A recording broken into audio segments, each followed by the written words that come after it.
नमस्कार मित्रांनो, मी सचिन शिंदे आपल्या समोर त्या स्पर्धेचा अकॅडमी युट्यूब चॅनल पाहतो. मित्रांनो, महत्त्वाच्या घडामोडी. मित्रांनो, आज आहे 12 मे. सर्वप्रथम आपल्याला गुड मॉर्निंग, शुभ प्रभात. मित्रांनो, आज आपण पाहतोय 12 मे चे 12 प्रश्न. मित्रांनो, कोणती स्पर्धा परीक्षा असू दे, चालू घडामोडी हा विषय खूप महत्त्वाचा असतो. मग ती कोणत्याही प्रकारची परीक्षा असेल. मित्रांनो, दररोज सकाळी 6:30 वाजता आपण व्हिडिओ पाहत असतो. आणि मित्रांनो, व्हिडिओ पाहताना सुरुवातीपासून शेवटपर्यंत पाहत जा, आणि जेणेकरून आपण लिहिताना सुद्धा प्रश्न पण लिहा आणि त्यासोबतची माहिती सुद्धा आपण कव्हर करत जा. ओके, आपण सुरू करूया आजचे महत्वाचे प्रश्न. मित्रांनो, कालचा प्रश्न होता, ग्रीन ऑस्कर म्हणून ओळखला जाणारा व 26वा विटली पुरस्कार कोणाला मिळाला?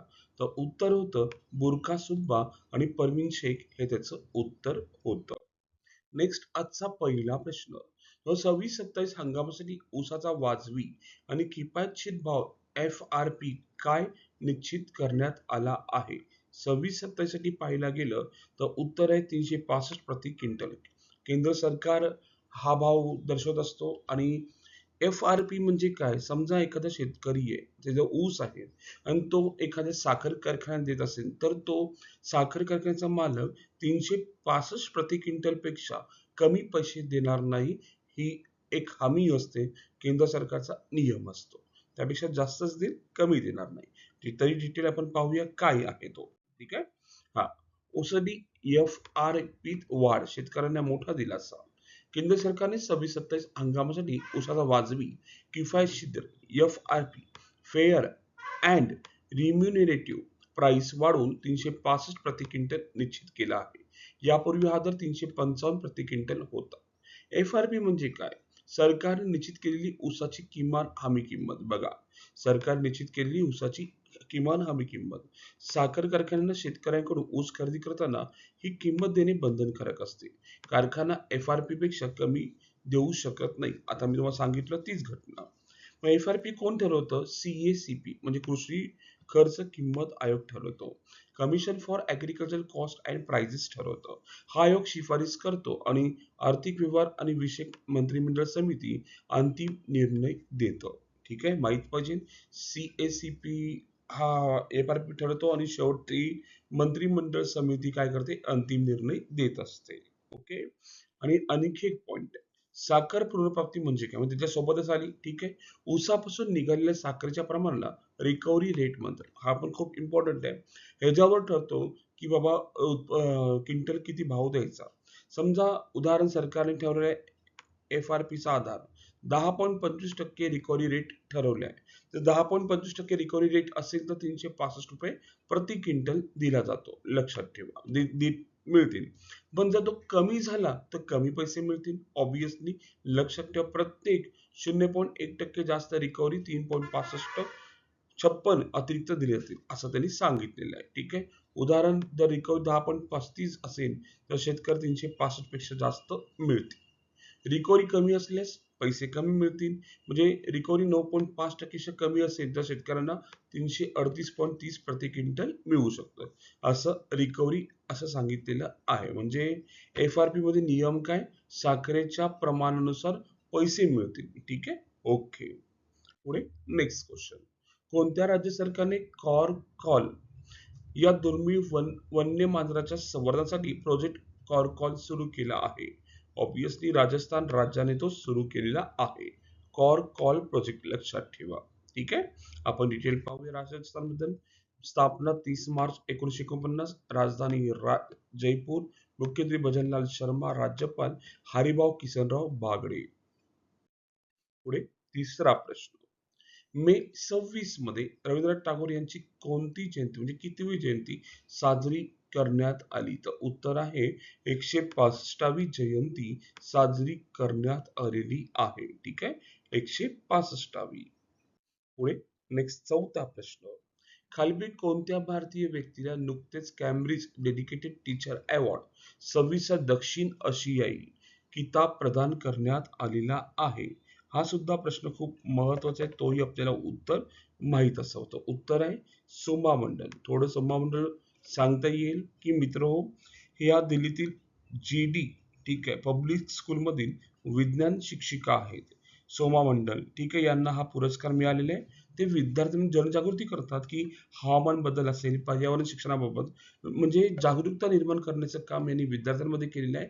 म्हणून कॅम्ब्रिज डेडिकेटेड टीचर अवॉर्ड त्यांना मिळालेला आहे. सोमा मंडल. यासोबत इतर काही पुरस्कार ते पाहूया आपण. ठीक आहे. महत्वाचे पुरस्कार 25-26 मधील. ठीक आहे. आसामचे डॉक्टर अन अतनु नाथ यांना breakthrough prize in fundamental physics 26 चा प्रदान झाला. दुसरे आहेत भारतीय चित्रकार आनंद आरके, सुप्रिया शर्मा यांच्यासह पुलित्झर पुरस्कार त्यांना मिळाले. ठीक आहे. नेक्स्ट आहे चंद्रबाबू नायडू यांना business reformer of the year 25 पुरस्कार प्रदान झाला. नेक्स्ट आहे UNESCO Guillermo Cano world press freedom prize पुरस्कार सुदानी पत्रकार संघटनेला मिळालेला आहे. नेक्स्ट आहे 13वा सूरजोत्स्ना राष्ट्रीय संगीत पुरस्कार सुमित्रा गुहा आणि पंडित लक्ष्मण कृष्णाराव पंडित यांना मिळाला. नेक्स्ट आहे जोगनपल्ली संतोष कुमार यांना ग्लोबल ग्रीन आयकॉन अवॉर्ड मिळाला. WWF नॅशनल अवॉर्ड प्राइज यन अलीम युसुफ यांना मिळाला. नेक्स्ट आहे प्रोफेसर MS स्वामीनाथन अवॉर्ड 26 चा डॉक्टर CH श्रीनिवास राव यांना मिळालेला आहे. इतर काय आणखी 5वा लता दीनानाथ मंगेशकर पुरस्कार कैलास सत्यार्थी यांना मिळाला. जनपद अवॉर्ड 26 वरई मुत्तू यांना मिळाला. KISS है ना ह्युमनिटेरियन अवॉर्ड 25 नीता अंबानी मिळाला. आदित्य धर है ना चेतक स्क्रीन अवॉर्ड 26 मध्ये सर्वोत्कृष्ट दिग्दर्शक म्हणून पुरस्कार जिंकला. Next Arundhati Roy national book critics circle ठीक अवॉर्ड 26 मिळाला. त्यांचं आत्मचरित्र होतं मदर मेरी कम्स टू मी.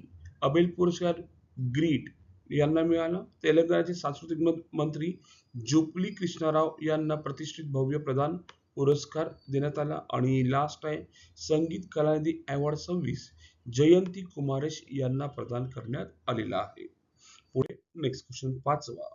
खालील कोणत्या देशाने होर्मुझच्या समुद्रधुनीमध्ये प्रोजेक्ट फ्रीडम सुरू केले आहे? तर उत्तर आहे अमेरिका देशाने सुरू केलेले आहे. 6वा प्रश्न. माता आणि बाल आरोग्य सेवांवर देखरेख ठेवण्यासाठी केंद्रीय आरोग्य मंत्रालयाने अलीकडे सुरू केलेल्या प्रगत डिजिटल प्लॅटफॉर्मचे नाव काय आहे? उत्तर आहे जननी असे नाव आहे. 7वा प्रश्न. MV है ना हॉन्ड्रियस क्रूज जहाजावरील व्हंटा व्हायरसच्या प्रादुर्भावाची चौकशी कोणती आंतरराष्ट्रीय संस्था करत आहे? तर उत्तर आहे WHO ही संस्था करत आहे. वर्ल्ड हेल्थ ऑर्गनायझेशन जागतिक आरोग्य संघटना स्थापना 7 एप्रिल 1948 मुख्यालय जिनिव्हा स्वित्झर्लंड. महासंचालक टेड्रोस अधानोम. उपमहासंचालक सौम्या स्वामीनाथन. 8वा प्रश्न. उद्गम पोर्टलचा मुख्य उद्देश काय आहे? तर उत्तर आहे दावा न केलेल्या ठेवी शोधणे उद्गमचा प्रमुख उद्देश आहे. उद्गम पोर्टल जर पाहायला गेला RBI शी संबंधित आहे, रिझर्व्ह बँक ऑफ इंडियाशी संबंधित आहे. स्थापना RBI ची 1 एप्रिल 35 मुख्यालय मुंबई. राष्ट्रीयकरण 1 जानेवारी 1949 पहिले गव्हर्नर सर ऑस्बॉर्न स्मिथ आणि पहिले भारतीय governor CD Deshmukh. Udgam portal भारतीय रिझर्व्ह बँक म्हणजेच रिझर्व्ह बँक ऑफ इंडियाने विकसित केलेले आहे. उद्गमचे पूर्ण रूप ठीक आहे unclaimed deposit gateway to access information. उद्देश देशातील विविध बँकांमध्ये पडून असलेल्या दावा न केलेल्या किंवा निष्क्रिय ठेवी शोधण्यासाठी नागरिकांना एकाच ठिकाणी ऑनलाईन सुविधा उपलब्ध करतो. म्हणजे जे काही आपल्या नातेवाईकांचे कोणाचेही पैसे समजा डिपॉझिट आहेत पण आपल्याला माहीतच नाही तर असं शोधून देणारा हा अनक्लेम्ड म्हणजे उद्गम पोर्टल RBI ने सुरू केलाय. अनक्लेम्ड डिपॉझिट म्हणजे काय? एखाद्या बँक खात्यात 10 वर्ष किंवा त्याहून अधिक काळ कोणताही व्यवहार झाला नाही तरी ती ठेव अनक्लेम्ड डिपॉझिट मानली जाते. पोर्टलची वैशिष्ट्ये बघूया आपण. एकाच पोर्टलवर अनेक बँकेतील निष्क्रिय खात्यांची माहिती मिळते. नागरिक स्वतःचे किंवा कुटुंबातील सदस्यांचे विसरलेले पैसे शोधू शकतात. बँकिंग प्रणाली अधिक पारदर्शक बनण्यास मदत होते. ऑनलाईन व सोपी शोध सुविधा उपलब्ध आहे. ठीक आहे. उद्गम पोर्टल काल असेल लॉजिकली. पुढे 9वा प्रश्न. 22वी राष्ट्रकुल टेबल टेनिस चॅम्पियनशिप कोठे आयोजित केली जाईल? तर उत्तर आहे नवी दिल्लीमध्ये ती आयोजित केली जाईल. 10वा प्रश्न. भारतीय रेल्वेचा 18वा रेल्वे विभाग असलेल्या दक्षिण किनार रेल्वेचा मुख्यालय कुठे आहे? तो उत्तर आहे विशाखापट्टणम मध्ये आहे. तर भारतीय रेल्वेच्या 18 विभागाचे दक्षिण किनारा रेल्वे मुख्यालय आंध्र प्रदेशातील विशाखापट्टणम येथे. नवीन रेल्वे झोनशी संबंधित प्रमुख मुद्दे. मुख्यालय विशाखापट्टणम आंध्र प्रदेश. कार्यवाही 1 जून 26. कव्हर केलेले विभाग झोनमध्ये गंटकुल, गुंटूर, विजयवाडा आणि वॉल्ट एअरचा विशाखापट्टणम भाग समाविष्ट आहे. ठीक आहे. एकूण 18 भाग पाहूया. मध्य रेल्वे मुंबई, पश्चिम रेल्वे चर्चगेट, उत्तर रेल्वे नवी दिल्ली, दक्षिण रेल्वे चेन्नई, पूर्व रेल्वे कलकत्ता, दक्षिण मध्य रेल्वे सिकंदराबाद, दक्षिण पूर्व रेल्वे कलकत्ता, उत्तर मध्य रेल्वे प्रयागराज, उत्तर पश्चिम रेल्वे जयपूर, उत्तर पूर्व रेल्वे गोरखपूर, ईशान्य सीमांत रेल्वे मालेगाव गुवाहाटी, पूर्व किनारपट्टी रेल्वे भुवनेश्वर, पूर्व मध्य रेल्वे हाजीपूर, दक्षिण मध्य पश्चिम रेल्वे हुबळी, दक्षिण पूर्व मध्य रेल्वे बिलासपूर, दक्षिण मध्य railway Jabalpur, Calcutta metro railway जर पाहायला गेलं कलकत्ता, आणि दक्षिण किनारपट्टी रेल्वे विशाखापट्टणम लक्षात असू दे. ठीक आहे. चलो पुढे जाऊया आपण नेक्स्ट पॉइंट. 11वा प्रश्न. 9 मे 26 रोजी पश्चिम बंगालचे पहिले भाजप मुख्यमंत्री म्हणून कोणी शपथ घेतली? तो उत्तर आहे सुवेंद्र अधिकारी यांनी शपथ घेतलेली आहे. लक्षात ठेवा. ठीक आहे. डिटेल पाहूया आपण. भाजप विधिमंडळ पक्षनेते म्हणून सुवेंद्र अधिकारी यांची निवड झाली. त्यांनी 9 मे 26 रोजी पश्चिम बंगालच्या मुख्यमंत्री पदाची शपथ घेतली. ते पश्चिम बंगालचे पहिले भाजप मुख्यमंत्री ठरले आहेत. पश्चिम बंगाल विधानसभेच्या 294 पैकी भाजपने 207 जागा जिंकून स्पष्ट बहुमत मिळवले. या विजयामुळे पश्चिम बंगालमध्ये प्रथमच भाजपची सत्ता स्थापन झाली. पश्चिम बंगाल स्थापना 26 जानेवारी 1950. राजधानी कलकत्ता. मुख्यमंत्री सेवेंद्र अधिकारी. राज्यपाल आर. एन. रवी. ठीक आहे. आजचा 12वा प्रश्न. 12 मे रोजी खालीलपैकी कोणता महत्वाचा दिवस साजरा केला जातो? उत्तर आहे आंतरराष्ट्रीय परिचारिका दिन साजरा केला जातो. ठीक आहे. 1 मे चे सर्व आपण घटना पाहूया. 1 मे महाराष्ट्र गुजरात आंतरराष्ट्रीय कामगार दिन. 2 मे जागतिक टुनामासा दिन. 3 मे जागतिक पत्रकार स्वातंत्र्य दिन, कोळसा खाण कामगार दिन. 4 मे आंतरराष्ट्रीय अग्निशमन दिन. 5 मे जागतिक पोर्तुगीज भाषा दिन, जागतिक हात स्वच्छता दिन. 6 मे आंतरराष्ट्रीय नो डाएट डे. 7 मे जागतिक ॲथलेटिक्स दिन. 8 मे जागतिक रेड क्रॉस दिन, जागतिक थॅलेसोमिया दिन. 9 मे महाराणा प्रताप जयंती, जागतिक स्थानांतरित पक्षी दिन. 10 मे राष्ट्रीय तंत्रज्ञान दिन, जागतिक ल्युपस दिन. 11 मे राष्ट्रीय तंत्रज्ञान दिन. 12 मे आंतरराष्ट्रीय परिचारिका दिन. 13 मे राष्ट्रीय हमसफर दिन. 14 मे जागतिक स्थलांतर पक्षी दिन. 15 मे आंतरराष्ट्रीय कुटुंब दिन. 16 मे राष्ट्रीय डेंग्यू दिन, आंतरराष्ट्रीय प्रकाश दिन. 17 मे जागतिक दूरसंचार व माहिती समाज दिन आणि जागतिक उच्च रक्तदाब दिन. 18 मे आंतरराष्ट्रीय संग्रहालय दिन. 19 मे जागतिक यकृतदाह दिन.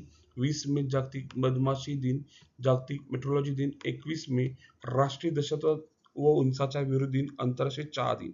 22 मे आंतरराष्ट्रीय जैवविविधता दिन.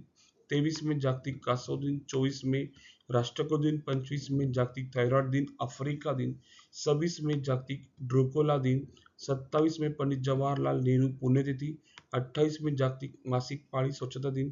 29 मे आंतरराष्ट्रीय संयुक्त राष्ट्र शांतता सैनिक दिन, एव्हरेस्ट दिन. 30 मे हिंदी पत्रकारिता दिन, गोवा राज्य स्थापना दिन. 31 मे जागतिक तंबाखू निषेध दिन. मित्रांनो, दररोज मी पूर्ण महिन्याचे दिवस पाठ करून घेत असतो. नीट लक्ष दिले की आपल्याला याचा फायदा होतो. आजचा प्रश्न. साऊथ कोस्ट रेल्वे हा भारतीय रेल्वेचा कितवा झोन बनला आहे? ऑप्शन आहे 16वा, 17वा, 18वा, 19वा. आपल्याला कमेंटमध्ये उत्तर सांगायचं की उत्तर काय असू शकतं. आणि मित्र, आज आपण इथेच थांबू. उद्या याच टाइम रोजी याच वेळी भेटू मित्रांनो. धन्यवाद. Thank you.